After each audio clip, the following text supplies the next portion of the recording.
Don Gustavo Pedraza, que nos acompaña como ex ministro, siempre nos acompaña como analista, pero Gustavo esta noche nos acompaña como ex ministro de Desarrollo Sostenible y le agradezco. Así es, Cecilia, ese es el rol que me toca ahora. Va a ser mi palabra distinta, ya no puedo guardar la imparcialidad que guardaba antes, porque soy parte en este asunto.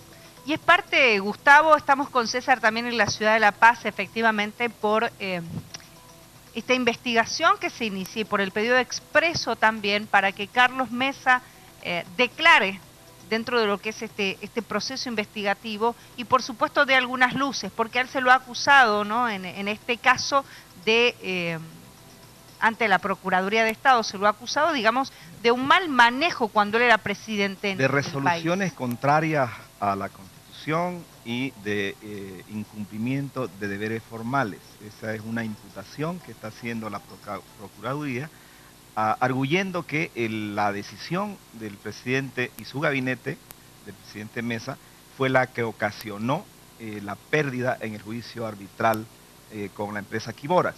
Y esta historia no se la conoce completa, voy a usar un minuto para contarla. La historia es muy triste y es la típica historia de apropiación de recursos, de fraude y de uso de poder político que siempre se hizo en el pasado. El año 98 se aprueba una ley para ampliar, para reducir la reserva fiscal en el Salar de Uyuni. El Salar de Uyuni es una reserva en gran medida, casi la totalidad, y no se puede hacer ninguna explotación de ningún recurso.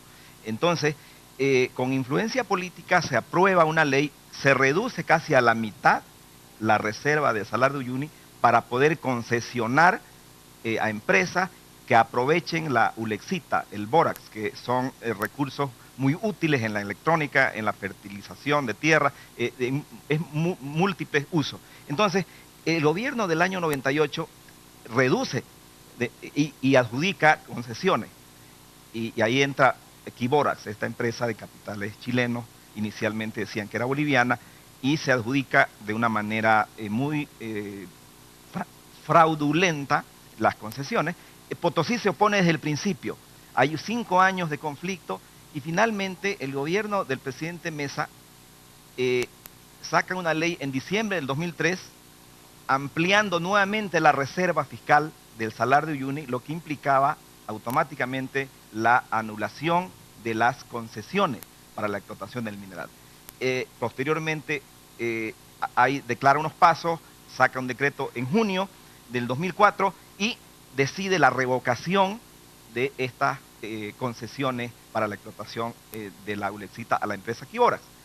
Pero esta empresa Quiboras después inicia un juicio arbitral pidiendo 145 millones de dólares y solo había invertido 800.000 dólares. Es decir, pedía 145 veces, 150 veces más de lo que había invertido. Pero la historia no termina ahí. Esta empresa, y está en el proceso arbitral, comete fraude, falsifica un acta de una junta de accionistas reconocida por el representante legal de esta empresa, y un juicio penal lo comprueba porque lo sanciona con 2 años de cárcel porque confiesa la falsificación de un acta que es utilizada para demandar al Estado boliviano. Entonces, eso está en los documentos legales del proceso arbitral. Sin embargo, ese documento, ese juicio, esa acción fraudulenta no impide el juicio.